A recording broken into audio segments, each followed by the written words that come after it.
Hello friends, welcome to my channel. This is Charan. In this video I will show you in ASP.NET using entity framework how to implement drop-down list cascading functionality. And here we got the final output. I'm selecting the country, see, India, US and Australia. In my country table I have only 3 country names, India, US and Australia.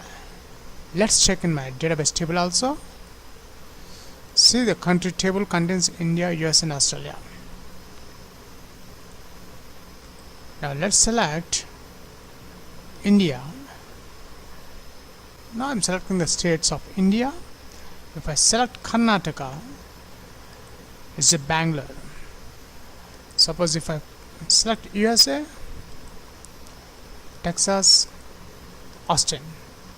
If you are a first time visitor to my channel, please subscribe to get the latest updates. For this video tutorial, I am creating a new ASP.NET project, file, new, project. I am choosing ASP.NET web application. In the .NET framework I am using 4.6.1. The project name is Cascading Entity Frame Dropdown List. Okay, and from the templates I'm choosing empty. Click OK, and the project is successfully created. Open Solution Explorer. Now in this project I'm adding ADO.NET Entity Data Model. I click the project name, add ADO.NET Entity Data Model, and the model name is Cascading model. Click OK, and from the model contents I'm selecting the first option, EF Designer from database. Next, I'm creating a new connection. I'm adding my SQL server name, user PC SQL Express. After adding the server name, I'm selecting the database name. The database name I'm selecting SampleDB, which is my user database. Test connection is succeeded. Okay. And here we got the connection string of this SampleDB, and I'm saving this SampleDB entities connection string name in the web.config file. Click next, and the version is Entity Framework 6.x. Click next. From the database objects, I'm expanding the tables as well as the DB role. I'm selecting city table, country table, and state table. Click finish. And here we got the ADO.NET entity models, city, country, and state. After adding the database objects to the ADO.NET Entity Data Model, I'm creating a new web form page. Open Solution Explorer. I'm minimizing the references. Right click the project name, add, new item, and from the web selection I'm choosing web form. The web form name is Cascading Dropdown List. Add, and here we got the source page of the newly created Cascading Dropdown List.aspx page. Now between this div container I'm adding center tag h1, how to implement dropdown list cascading functionality using entity framework. Horizontal line. After the horizontal line, I'm adding 3 drop-down list controls, one for the country and second one for the state list and third one for the city. Country toolbox. I'm expanding the standard folder drop-down list. I'm changing the drop-down ID to dd country, and the second drop down list is the state.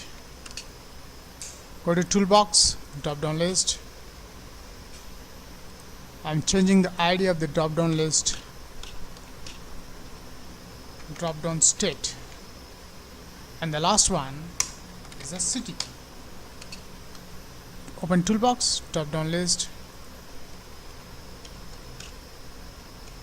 drop down city, the ID name of this drop down list. That's it, we have done the designing part.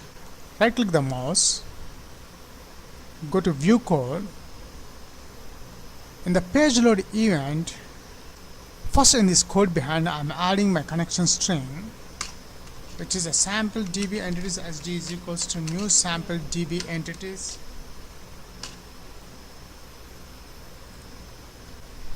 I'm creating a variable country is equals to from co in sd dot countries. In the countries table, I have two columns, CID and CNAME. So let's create a select new co dot CID, comma co dot CNAME. dd dot, I'm binding the data dot data source is equals to country dot toList method. dd dot country dot data value field is equals to CID between double quotes, dd country dot data text field CNAME.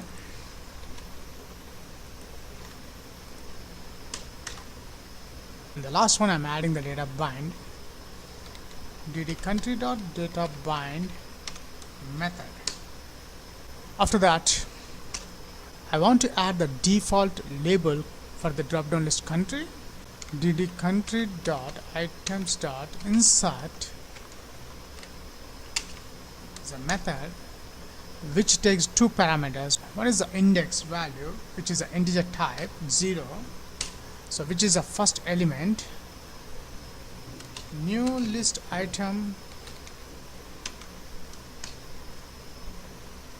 between double quotes select country. That's it, we have binded the country table in the drop down list country control. Let's check the output. Google Chrome,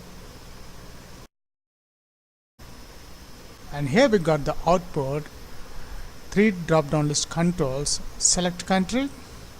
See, the country names added, India, US and Australia. Now my next target is, I want to display the states of this selected country name as well as the city also if I select the state. Let's finish the complete coding part. I'm stop debugging. Now we need to create the drop down list selected indexed event. For that, switch to the source page, design page, double click the country, and here we got the country selected index. In the selected index event, I'm creating the integer variable country ID. I'm selecting the country names from the dd country, which is a drop down list country, dd country dot selected value dot toString method. So we are selecting the country names, but our data type is an integer, so we need to convert this integer type, convert dot to int 16.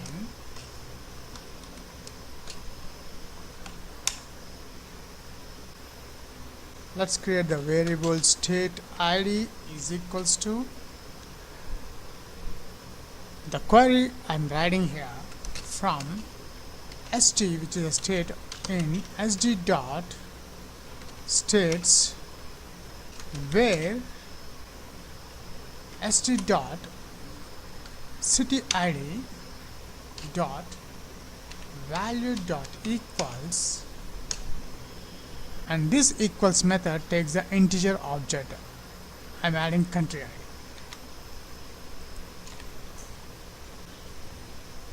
Select new st dot sid, which is a state id, comma st dot sname, which is a state name, semicolon. Variable state name is equals to state id dot toList method. If state name dot count greater than 0, dd state dot data value field is equals to, the values are state id sid semicolon, dd state dot data text field is equals to the state name sname. Copy this one and paste here. dd state dot data source is equals to, I'm adding the state name, and the last one I'm binding the data, dd state dot data bind method. After that, I'm adding the default label select state, dd state dot items dot insert method 0 select states state.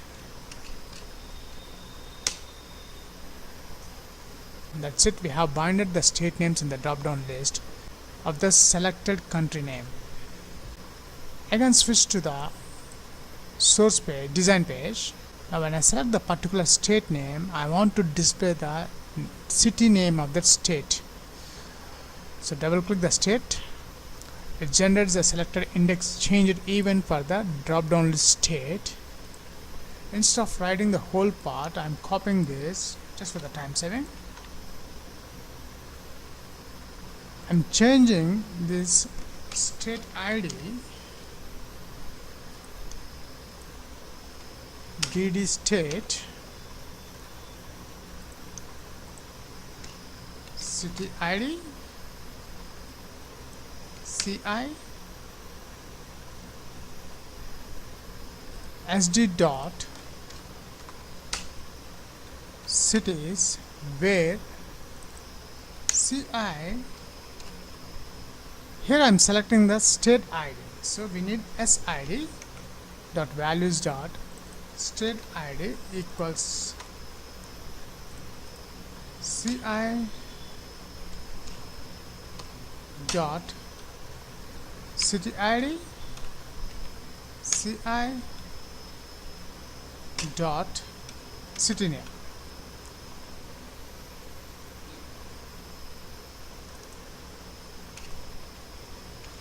City id dot list to list city name. If city name dot count property is greater than 0, dd state I'm changing to dd city. Copy this one, change all this dd state to dd city.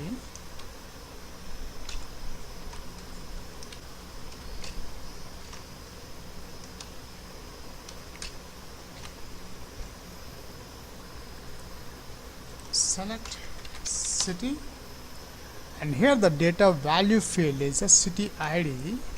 Copy this one. The data text field is a city name. Copy this one.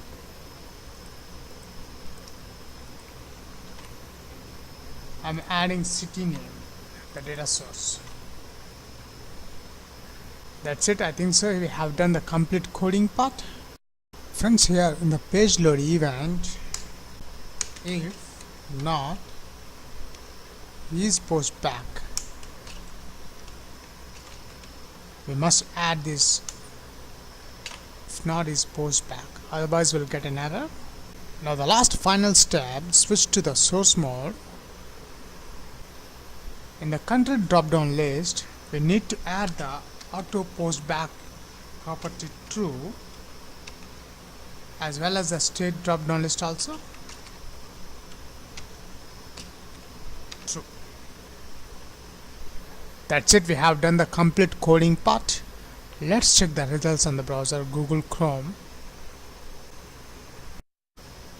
And here we got the final output. I'm selecting the country. See, India, US and Australia. In my country table, I have only 3 country names, India, US and Australia. Let's check in my database table also. See, the country table contains India, US and Australia. Now let's select India. Now I'm selecting the states of India. If I select Karnataka, it's Bangalore. Suppose if I select USA, Texas, Austin. That's it.